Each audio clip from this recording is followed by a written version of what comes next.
اور اس طرح کہتے ہیں وہ نہیں آیا، ما جاء، اس کی جگہ کہنا چاہیے ہوا غائب یا ما حضر، یہ نہیں کہ غلط، بہت عجیب بات ہے یہ، اور شاید میں پھر اس کا بعد میں کلپ بھی بنا دوں، بڑی عجیب بات ہے۔ وہ کیا ہے؟ اشعار ہیں، اشعار۔ کیف وقعت فی حب اللغة العربیہ، انشاءاللہ۔ کیف تدرس الحوارات للاطفال، بچوں کو حوارات کیسے پڑھائیں؟ السلام علیکم ورحمۃ اللہ وبرکاتہ، اہلا وسہلا ومرحبا بکم۔ جس طرح کہ آپ جانتے ہیں ہم ہر دن سبق کے شروع میں کسی اہم عربی کتاب کا تعارف کراتے ہیں، اور آج بھی ہمارے پاس ایک بہت زبردست کتاب موجود ہے۔ آج ایک زبردست کتاب ہے میرے ہاتھ میں، اور اس کتاب کے اندر یعنی آپ جانتے ہیں عرب حضرات جو ہیں بہت مختلف متنوع قسم کی کتابیں لکھتے رہتے ہیں، اور ان کے نام بھی بڑے اچھے ہوتے ہیں، اور ترتیب بھی انسان سمجھتا ہے کہ چلو ابھی انہوں نے اس قسم کی کتابیں لکھ لی، اب کوئی نئی قسم نہیں آئے گی، لیکن بس چونکہ ان کا یہ کام ہے مستقل وہ پڑھتے رہتے ہیں، اور پڑھنے کا سب سے اچھا طریقہ یہ ہے کہ انسان لکھتا بھی رہے۔ تو انہی میں سے یہ کتاب ہے۔ اس کا موضوع یہ ہے کہ وہ قصائد، عربی زبان کے وہ قصیدے جنہوں نے اپنے شاعر کو قتل کر دیا، یعنی وہ قصیدے جن کی وجہ سے وہ شعراء قتل کر دیے گئے جنہوں نے وہ قصیدے کہے تھے، یعنی اس قصیدے میں کوئی ایسی بات آ گئی یا انہوں نے کوئی ایسی بات کر دی جس کی وجہ سے وہ قتل کر دیے گئے۔ یہ عربی زبان کے مشہور ادیب دکتور عائض القرنی کی کتاب ہے۔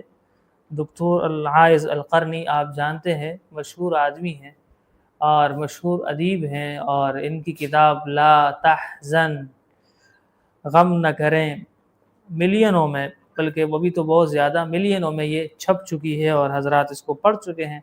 آپ جانتے ہیں کہ ہمارے اسباق اور دروس عربی زبان سے متعلق ہوتے ہیں، اور ہم عربی زبان کے حوالے سے ہی تبصرے کرتے ہیں۔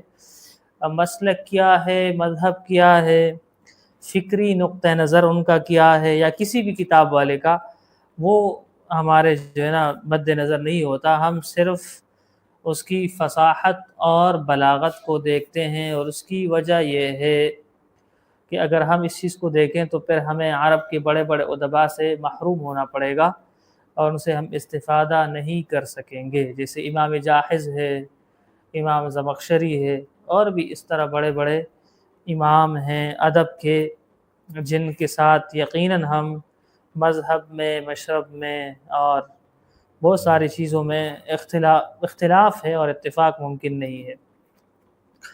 قصائد قتلت اصحابہا، یہ کتاب ہے میرے سامنے، اور بہت اچھی کتاب اس حوالے سے ہے کہ اس کی زبان اتنی مشکل نہیں ہے، بہت آسان زبان ہے اس کی، اور مصنف نے طریقہ یہ اختیار کیا ہے کہ سب سے پہلے وہ جس شاعر کا قصیدہ ہوتا ہے اس کے مکمل حالات لکھتے ہیں، حالات کے بعد پھر اس کا وہ قصیدہ لکھتے ہیں، اور پھر بتاتے ہیں کہ کیسے قتل ہو گئے۔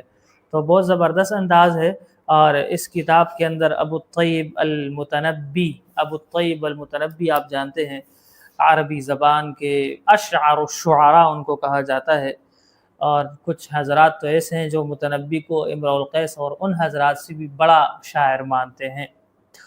ظاہر مختلف زمانے ہیں ان کے تو فرق ہے۔ اسی طرح اس کے اندر العشاء الحمدانی ہے، صالح بن عبد القدوس ہے، حماد ہے، اور بشار بن برد کو آپ جانتے ہیں، وہ شاعر ہے جو نابینا تھے لیکن انہوں نے بڑے زبردست اشعار کہے ہیں، وضاح الیمن، اور اسی طرح علی بن علی ہے۔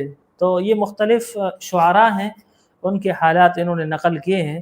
هذه قصائد قتلت اصحابها وسفكت دماءهم وقطعت رؤوسهم، کہ یہ ان شعراء ان قصائد کا تعارف ہے، ذکر تذکرہ ہے جن قصائد نے اپنے شعراء کو قتل کر دیا، ان کے خون کو بہا دیا، ان کے سروں کو کاٹ دیا، گرا دیا۔ کیوں؟ لأنهم لحنوا لحنا فاحشا لا يصلحه الخلیل ولا سیبویہ، کیونکہ ان سے کلام میں ایسی غلطی ہو گئی تھی جس کو نہ سیبویہ ٹھیک کر سکتے ہیں اور نہ خلیل ٹھیک کر سکتے ہیں. بڑی زبردست بات کی انہوں نے. تو یہ کتاب ہے، اگر ساتھی اس کو دیکھنا چاہے تو میں قریب کر لیتا ہوں. بہت زبردست کتاب ہے اور شاید یہاں دستیاب ہو، واللہ عالم، مجھے معلوم نہیں، ہو سکتے پاکستان میں ہو. ہمارے پاس کتابیں چونکہ مختلف ذریعے سے آتی ہیں، کبھی باہر ملک سے بھی ساتھی بطور ہدیہ بھیج دیتے ہیں، تو اس وجہ سے ہمیں معلوم نہیں ہوتا کہ یہ پاکستان میں بھی دستیاب ہے کہ نہیں ہے. اب یہ کتاب جو ہے نا کویت سے آئی ہے، بہت زبردست کتاب ہے یہ. ہمارے استاد جی ہمیں فرما رہے تھے کہ ایک دن مدینہ یونیورسٹی میں ایک عرب کے ساتھ کسی بات پر اختلاف ہو گیا، زبانی تکرار یا لڑائی ہو گئی. تو کہہ رہے میں نے غصے میں آ کر اس سے کہا کہ یا عدو السخاوہ یا عدو الشرافہ، شرافت کی دشمن. اب یہ ان کے یہاں کوئی مستعمل لفظ نہیں، کہہ رہے وہ اپنے سارا غصہ چھوڑ کے پیٹ پر ہاتھ رکھ کر کے نا زمین پر گر کے ہنسنے لگا. عدو الشرافہ کیا ہوتا ہے؟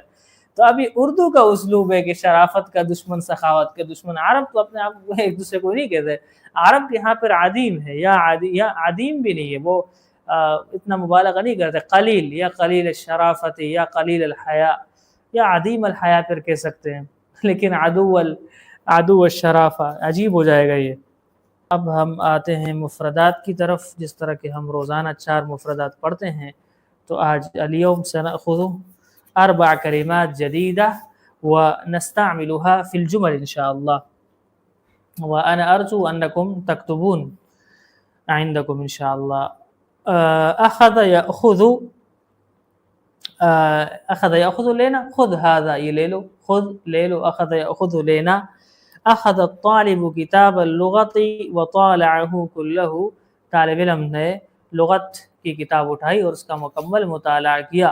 أخذ الطالب كتاب اللغة وطالعه كله، طالب علم نے لغت کی کتاب اٹھائی اور اس کا مکمل مطالعہ کیا. أخذ يأخذ أخذا فهو آخذ، تو حاضری لے لو. خذ الحضور نہیں بھائی، سجل الحضور، سجل الحضور.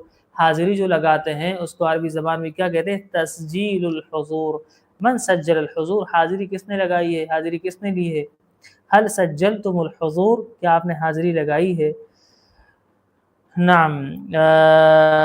ادب یؤدب تأدیبا، اصلاح کرنا، ادب سکھانا. ادب یؤدب تأدیبا، اصلاح کرنا، ادب سکھانا. ادب الوالد ولدہ، ادب الوالد ولدہ، والد نے اپنے بیٹے کی اصلاح کی، اس کو ادب سکھایا. ادب الوالد ولدہ، ادب الوالد ولدہ. ادا یؤدی، ادا یؤدی اداء، ادا کرنا، ادا یؤدی ادا کرنا. ادا الرجل دینہ قبل حلول الاجل، وقت آنے سے پہلے اس نے اپنا قرض ادا کر دیا، دے دیا. ادا الرجل دینہ قبل حلول الاجل، مقررہ وقت آنے سے پہلے. حلول الاجل، مقررہ وقت کا آنا. ادا الرجل دینہ قبل حلول الاجل. اثر یأثر، قید کرنا، اثر یأثر قید کرنا. اثر المجاہد الاعداء اثناء الحرب، اثر المجاہد الاعداء اثناء الحرب، مجاہد نے جنگ کے دوران دشمنوں کو قید کر دیا، قید کر لیا. اثر المجاہد الاعداء اثناء الحرب. اکد یؤکد تأکیدا، تاکید کرنا. اکد یؤکد تأکیدا، تاکید کرنا، کسی بات پر زور دے کر دینا. اکد یؤکد تأکیدا. اکد الاستاذ على حضور الطلاب، اکد الاستاذ على حضور الطلاب، استاذ نے طلبہ کی حاضری پر زور دیا، تاکید کی کہ طلبہ کو لازمی طور پر حاضر ہونا چاہیے. انشاءاللہ. کیف تدرس الحوارات للاطفال، بچوں کو حوارات کیسے پڑھائیں؟ ایسے پڑھائیں کہ نہ پڑھائیں یہ محسوس نہ ہو کہ ہم پڑھ رہے ہیں، گپ شپ کے انداز میں ان کے سامنے بار بار. ہم چونکہ پڑھ چکے ہیں نا، تو ہمیں وہ چیز پہلی مرتبہ سمجھ آ جاتی ہے یا پہلے سے سمجھ آ رہی ہوتی ہے، اس لیے ہم سمجھتے ہیں کہ اس کے دہرانے کی ضرورت نہیں ہے. اتنا دہرائیں کہ آپ خود تک جائیں، اتنی بار دہرایا کرے طالب علم کے سامنے، ایک جملہ پھر دوسرا جملہ پھر تیسرا جملہ، بار بار. اچھا خود بھی دہرائیں، طالب علم سے بھی دہرائیں، 1 سے 2 سے 3 سے 4 سے. یہ بہت مفید چیز ہے. تکرار ہے بس. زبان سیکھنا کیا ہے؟ سننا ہے اور تکرار. بس تکرار کا مطلب وہ والا تکرار نہیں جو ہم کرتے ہیں. تکرار کا مطلب ایک ہی چیز کو بار بار پڑھنا، بار بار سننا، بار بار لکھنا، بار بار بولنا. بس تکرارہ ان تکررہ علی لسانک وان تکررہ فی اذنک بالسماع. كيف وقعت في حب اللغة العربية؟ سؤال عجيب جدا. هل أنا وقعت كيف أحببت اللغة العربية؟ هذا أمر غريب جدا. وقعت في حبه وكنت لا أعرف أنني قد وقعت فيه. وقعت في حبها، في حب اللغة العربية، وما كنت أعرف. وكنت في زمن طلب العلم في الابتداء إلى سنوات عديدة مشتغلا بقراءة كتب الأدب الأردي، يعني قرأت كتب الأدب الأردي كثيرة جدا في زمن الدراسة. ما يعني 80% قرأت كتب الأدب الأردي، ولكن لا أدري كيف أصبحت أحب اللغة العربية وأعشقها وأشتغل بها ومعها ليل نهار. لا أدري، ربما ذلك أمر قد قدر لي وكتبه الله. ارسلنی هذا الكتاب. ابے بھائی ارسلنی نہیں، ارسل الیہ، ارسل الیہ، ارسلت الیہ. یہ الہ کے ساتھ استعمال ہوتا ہے. ارسلنی کا تو مطلب ہے مجھے بھیجو. ارسلنی، اچھا عجیب بات ہے، مجھے بھیجو تو اردو میں صحیح بھی آ جاتا ہے. مجھے مطلب ہے کہ کتاب کو نہیں بھیجو، مجھے بھیجو کہیں پہ، یہ مطلب ہو جاتا ہے. تو یہ ہونا چاہیے ارسل الیہ هذا الكتاب، ارسلت الیک هذا الطالب لتعطيه هذا الكتاب مثلا. فارسلت الیہ، یہ بڑی غلطی ہوتی ہے. اور ایک اور غلطی ہے وہ سأل یسأل میں، سألت من کا. بھائی من کا نہیں ہے، سألتک، سألتک، سألتک، من کا نہیں ہے، سألتک. فی القرآن الکریم فاسألوا اہل الذکر، فاسألوا اہل الذکر. اب اس کے بعد کہاں آیا ہے من اہل الذکر تو نہیں ہے. فاسألوا اہل الذکر یہ ہونا چاہیے، تو من غلط ہے. دیکھیں اصول یہ اپنانا چاہیے، اصول نہ علم کا تقاضا، امانت کا تقاضا یہ کہ بھائی یہ بات اگر عائض القرن نے اس کتاب میں لکھی ہے تو انہوں نے کہاں سے اٹھائی ہے. ایسی چیزیں بھی ہیں نا کہ جو کئی 100 سال تک، 500 سال تک، 700 سال تک غلط وہ رہی. مثلا میں آپ کو ایک عجیب بات بتاؤں، بہت عجیب بات ہے یہ، اور شاید میں پھر اس کا بعد میں کلپ بھی بنا دوں. بڑی عجیب بات ہے. وہ کیا ہے؟ اشعار ہیں، اشعار کو منسوب کر دیا گیا ہے بہت ساری کتابوں میں عبداللہ ابن مبارک رحمۃ اللہ علیہ کی طرف. اور ان اشعار کا خلاصہ یہ ہے کہ عبداللہ ابن مبارک رحمۃ اللہ علیہ کے ایک دوست ہے، وہ بھی بڑے امام ہیں غالباً سعید بن المسیب یا جو بھی امام ہیں. تو وہ جو ہے نا عبادت کرتے رہتے تھے سعید بن المسیب رحمۃ اللہ علیہ، یا جو بھی امام ہے مجھے اس وقت یقینی یاد نہیں آ رہا. تو وہ عبادت کرتے رہتے تھے مکہ میں اور طواف کرتے تھے. اور عبداللہ ابن مبارک رحمۃ اللہ علیہ جہاد پر چلے گئے تھے، تو جہاد سے وہاں سے انہوں نے اشعار لکھ کے اور سعید بن المسیب رحمۃ اللہ علیہ سے کہا کہ آپ جو ہے نا لعلمت انک فی العبادۃ تلعب، کہ کعبہ میں آپ عبادت کر کے آپ کھیل رہے ہیں. یعنی ایک آدمی اپنے عقل سے کام لے. کیا یہ ممکن ہے کہ ایک تابعی دوسرے تابعی کو یہ کہے کہ آپ کعبے کے ارد گرد طواف کر کے اور عبادت کر کے آپ کھیل رہے ہیں؟ ہم ایک عام مسلمان کی عبادت کو لعبت نہیں کہہ سکتے، تو کہاں اتنے بڑے امام کی عبادت کو لعبہ کہنا؟ یعنی اگر اس کو دیکھ گا، نقل تو بالکل چھوڑیں، عقل سے بھی اگر کوئی کام لے گا نا تو یہ کہے گا کہ ان کے اشعار نہیں ہیں. تو یہ عبداللہ ابن مبارک رحمۃ اللہ علیہ ان اشعار سے بالکل بری ہیں. لیکن اس طور پر شہرت ہو گئی ہے کہ شاید کسی کو یقین بھی نہ آئے. اس لیے میں حوالہ دے کر کے جو ہے نا آپ کو بتاتا ہوں. سعید رمضان البوطی رحمہ اللہ کی کتاب ہے، سعید رمضان البوطی رحمہ اللہ کی کتاب ہے، اس کا نام ہے شخصیات استوقفتنی، شخصیات استوقفتنی.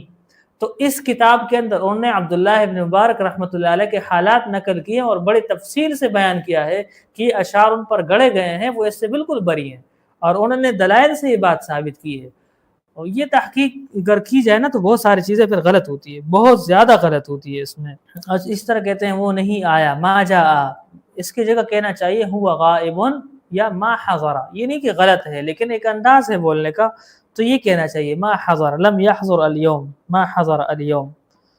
مطالعہ کیسا ہونا چاہیے، مطالعے کا طریقہ کیا ہے، مطالعے کے اسباب، مطلب کہ مطالعہ نہ کرنے کے اسباب اور ان کو ختم کرنا، ان تمام چیزوں پر ہمارے دروس موجود ہیں، باقاعدہ مستقل وہاں پلے لسٹ ہم نے دیا ہوا ہے، تو اس میں آپ دیکھ سکتے ہیں مطالعہ کے حوالے سے بہت اچھے اسباب. اکیلا بندہ کیسے مشق کرے؟ بھائی میں اکیلا ہوں اس وقت، دیکھیں میرے سامنے کوئی نہیں ہے، دیکھیں میں اکیلا مشق کر رہا ہوں، تو آپ بھی اس طرح مشق کریں انشاءاللہ. دیکھیں بھائی پچھلے سال ایک طالب علم تھا، وہ چھٹیوں میں ملنے کے لیے آیا تھا نا، تو ان کو جو بچے ہوتے ہیں نا وہ بڑے من کے سچے ہوتے ہیں، تو ان سے میں نے کہا تھا نا کہ ہر دن 10 منٹ بات کرنی ہے. لابد ان تتكلم كل يوم باللغة العربية 10 دقائق. فلما جاء عندي لزيارتي قلت له هل أنت تواظب على التكلم باللغة العربية؟ قال نعم. قلت مع من تتكلم؟ قال مع أمي. قلت هل هي تفهم؟ قال هي لا تفهم ولكن أنا أتكلم. قلت فإن لم تكن أمك في البيت؟ قال ثم تكلم مع الجدار. فتكلم مع الجدار ولكن تكلم بالعربية.